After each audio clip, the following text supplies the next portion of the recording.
Los Angeles, the city of dreams, the end of the western frontier. For generations, this sprawling metropolis has represented the pinnacle of the American promise, a place where the sun always shines, where fame and fortune are just around the corner, and where the impossible becomes possible.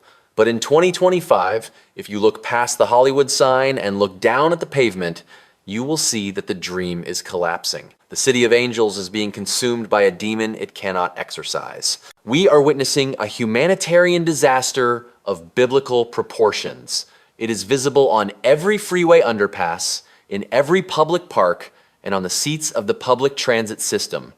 But to call this simply a homeless crisis is to miss the point entirely. It is a misdiagnosis that has cost billions of dollars and thousands of lives. What we are seeing on the streets of Los Angeles today is not just poverty. It is not just a housing shortage. It is a mass casualty event fueled by a chemical weapon. That weapon is fentanyl. Welcome to Los Angeles Homeless Crisis, how fentanyl is fueling a growing crisis in 2025. Today, we are going to peel back the layers of political rhetoric and look at the raw, uncomfortable mechanics of this disaster. We are going to investigate how a synthetic opioid has become the primary architect of LA's urban decay, creating a feedback loop that traps thousands of human beings in a cycle of misery from which there is almost no escape. This is the story of how the drug trade and the housing crisis have merged into a single, unstoppable monster. To understand 2025, we have to acknowledge the sheer scale of the transformation. 10 years ago, homelessness in LA was largely contained to Skid Row, the famous 50-block containment zone in downtown. But fentanyl does not respect boundaries. Today, the encampments have metastasized.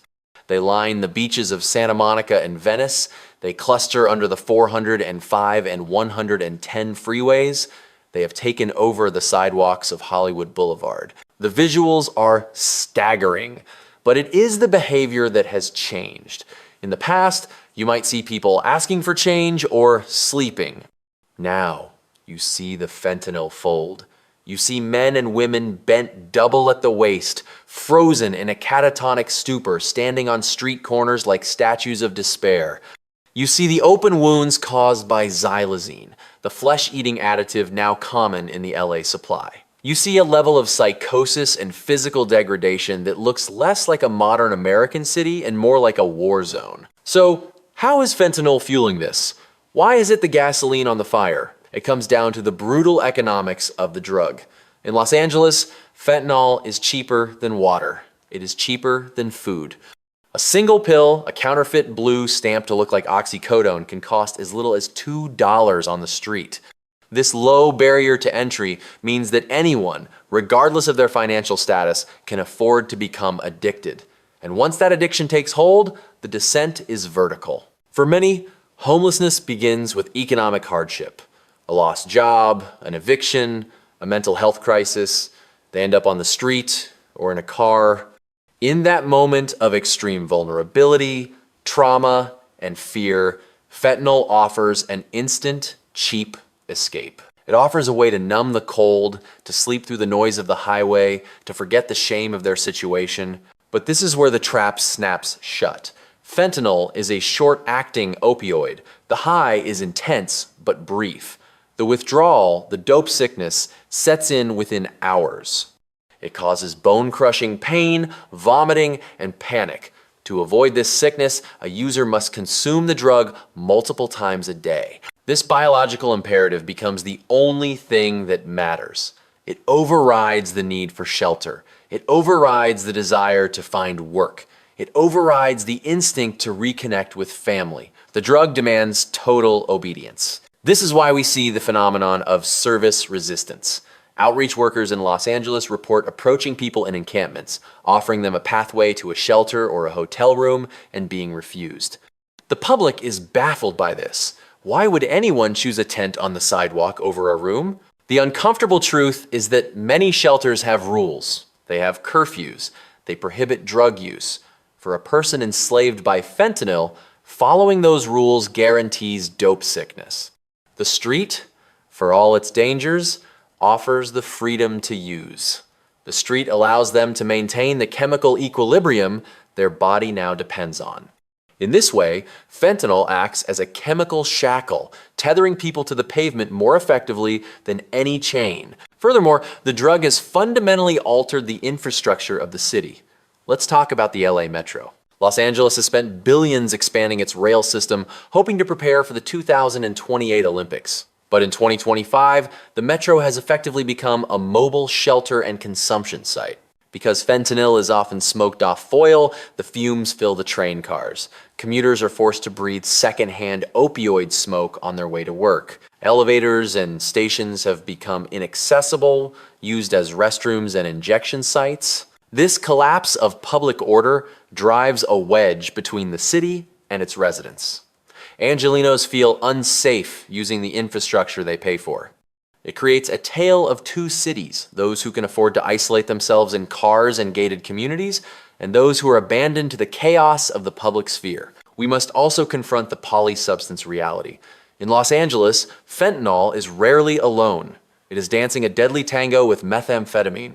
Meth, cheap, highly pure, and flooding in from the southern border, is used by the homeless population to stay awake at night, to guard their belongings, and to stave off the fear of assault. Then, fentanyl is used to come down, to sleep, to numb the pain. This combination creates a volatile psychological state. Meth induces paranoia and psychosis. Fentanyl induces lethargy and death. The result is a population that is simultaneously aggressive and comatose. It makes the job of police, paramedics, and social workers infinitely more dangerous and complex. You aren't just treating addiction. You are managing a complex chemical imbalance that leads to unpredictable violence. Now, let's look at the policy failure.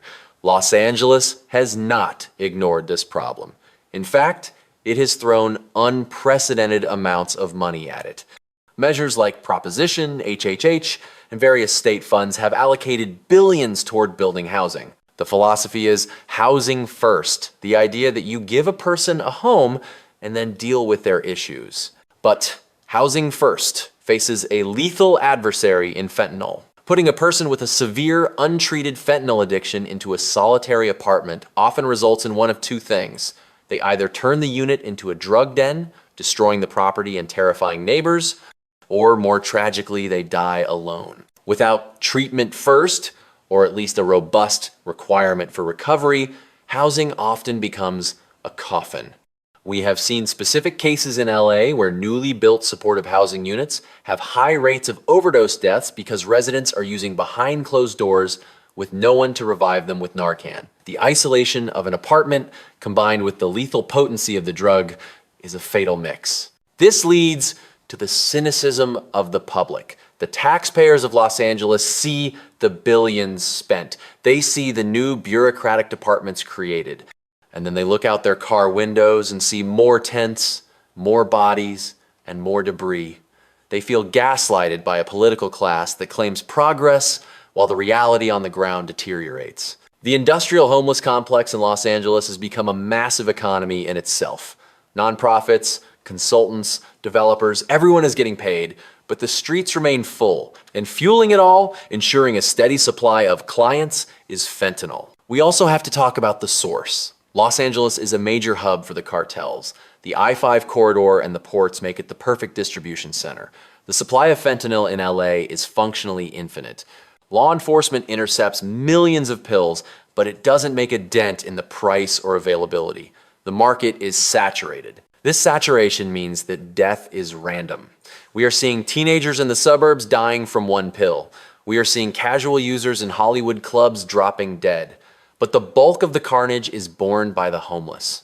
In Los Angeles County, overdose is the leading cause of death for people experiencing homelessness.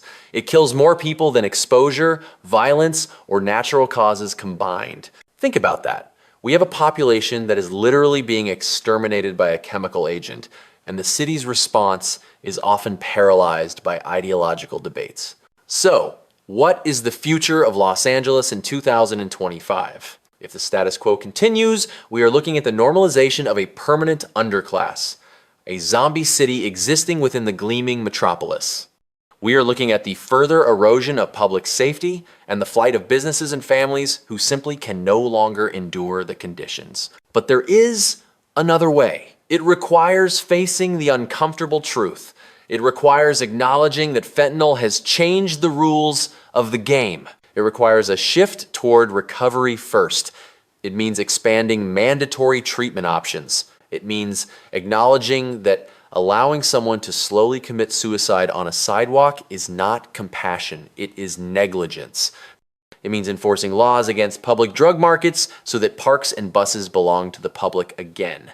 It means disrupting the supply chain with a ferocity that matches the cartels, and it means building a mental health infrastructure that can handle the thousands of people suffering from drug-induced psychosis. We are watching a slow-motion tragedy where human beings are being hollowed out by a synthetic molecule. The tents you see on the side of the road are not just signs of poverty. They are monuments to our failure to stop this poisoning. Fentanyl is the fuel, homelessness is the fire, and right now, Los Angeles is burning. We need to wake up. We need to stop looking away. This is not just a Los Angeles problem. This is an American warning. What happens here spreads everywhere. Thank you for watching this investigation. We know this is heavy, difficult material, but we believe that the only way to solve a problem is to stare it directly in the face. If you found this documentary informative, if you believe that we need a new approach to the crisis in our cities, please like this video. It helps us break through the algorithm and share this message with the world. And please, subscribe to America's Uncomfortable Truth. We are dedicated to fearless, independent journalism that exposes the systemic failures hurting our nation. Leave a comment below. Do you think Los Angeles can be saved? What changes do you want to see? Your voice matters in this conversation. Stay safe, look out for your neighbors, and never stop demanding the truth.